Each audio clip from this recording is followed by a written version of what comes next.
Hey guys, welcome back to my YouTube channel. आज हम देखने वाले हैं the most common mistakes while filing ITR, यानी कि आईटीआर फाइल करते समय हमें किस किस तरीके की मिस्टेक हम कर सकते हैं, किस किस तरीके की गलती हो सकती है, ताकि जब हम आईटीआर फाइल करें तो उस तरीके की मिस्टेक ना हो। सबसे पहले देखेंगे सिलेक्टिंग द इनकरेक्ट फॉर्म, यानी कि ऐसा हो सकता है कि जो हमने फॉर्म सिलेक्ट किया है आईटीआर 1, आईटीआर 2, आईटीआर 3, तो जो फॉर्म है फॉर्म हमने गलत सिलेक्ट कर लिया हो। इसलिए गाइस, जो भी आप फॉर्म सिलेक्ट करेंगे इनकम टैक्स रिटर्न फाइल करते टाइम, आपने बड़े ध्यान से फॉर्म को सिलेक्ट करना है। अगर आप जानना चाहते हैं कि कौन सा फॉर्म हमें सिलेक्ट करना चाहिए, तो इसके लिए मैं एक सेपरेट वीडियो बनाने वाली हूँ। आप उस वीडियो पर जाके क्लिक करके उसे देख सकते हैं। नेक्स्ट वन गाइस, इसमें हम देखेंगे reporting of income after deduction of TDS, यानी कई बार हम क्या करते हैं, टीडीएस डिडक्ट करने के बाद अपनी इनकम शो करते हैं। जैसे कि हमारी इनकम 10,000 है और 10% टीडीएस डिडक्ट होने के बाद हमें 9,000 की इनकम इन हैंड रिसीव हुई। हम इनकम क्या करते हैं, 9,000 की दिखाते हैं, लेकिन नहीं, हमें इनकम कितने की दिखानी है, कंप्लीट 10,000 की ही दिखानी है। इनकम आपको 9,000 की नहीं दिखानी।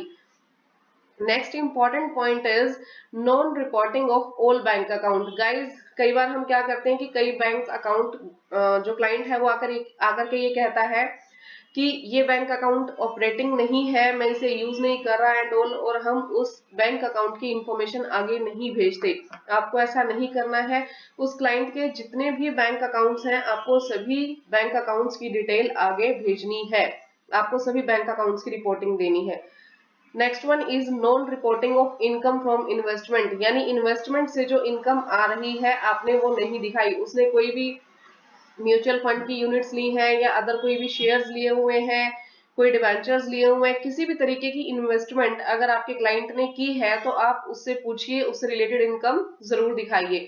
कई बार ऐसा होता है कि वो इनकम 26 AS में हमें शो नहीं होती और हम स्पेसिफिकली क्लाइंट से नहीं पूछते कि उसकी कोई इन्वेस्टमेंट है या नहीं। आपको उससे उसकी इन्वेस्टमेंट्स के बारे में जरूर पूछना है। Note clubbing of income. Clubbing of income guys कब जरूरी होती है, जब हमारे पास कोई भी एक माइनर है, कोई भी माइनर चाइल्ड है असेसी का, तो उसकी जो इनकम है वो किस में क्लब की जाएगी, उस असेसी की इनकम में क्लब की जाएगी। और भी कई सारे केसेस हैं जब हमारे पास इनकम की क्लबिंग होती है असेसी की इनकम में। अगर ऐसा कोई केस है तो आप उस असेसी की इनकम क्लब जरूर कीजिएगा। ये डिफरेंट डिफरेंट केसेस होते हैं इनकम क्लब करने वाले, इसके लिए आपको एक सेपरेट वीडियो हमारी देखनी पड़ेगी। Next one is non reporting of exempt income. कई बार हम गाइज अवॉइड कर देते हैं, एग्जम्प्ट इनकम शो नहीं करते। हम ये सोचते हैं कि ये इनकम जो है ये एग्जम्प्ट है, हमें बताने की जरूरत नहीं है, टैक्स तो लगना ही नहीं है। नहीं, अगर आप एग्जम्प्ट इनकम शो नहीं करेंगे तो इस केस में भी आपके पास नोटिस आ सकता है, या आपकी जो इनकम, जो आपकी आईटीआर है वो डिफेक्टिव की जा सकती है। तो जितनी भी इनकम है आपकी, चाहे वो एग्जम्प्ट हो चाहे वो टैक्सेबल हो, आपको उस इनकम को अपनी आईटीआर के अंदर दिखाना जरूरी है। Next one is furnishing incorrect personal information. आप जब भी पर्सनल इंफॉर्मेशन अपनी एसएससी की डालेंगे तो बहुत ध्यान से डालिएगा, पर्सनल इंफॉर्मेशन के अंदर कोई भी गलती मिस्टेक ना हो। Next one is failure to reconcile TDS with 26 AS। जितना हमारे पास टीडीएस एक्चुअल में डिडक्ट हुआ है उसे हम रिकंसाइल करेंगे 26 AS के साथ, कि कंप्लीट जो हमारे पास टीडीएस डिडक्ट हुआ है वो 26 AS में दिखाया जा रहा है या नहीं।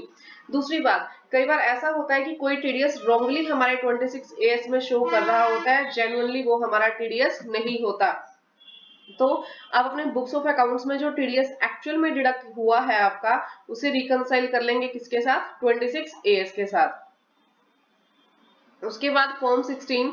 गाइस, अगर फॉर्म 16 एक ही एम्प्लॉयर का है तो वो तो हम कंसीडर कर लेते हैं, लेकिन कई बार क्या होता है फॉर्म 16 एक से ज्यादा एम्प्लॉयर का होता है।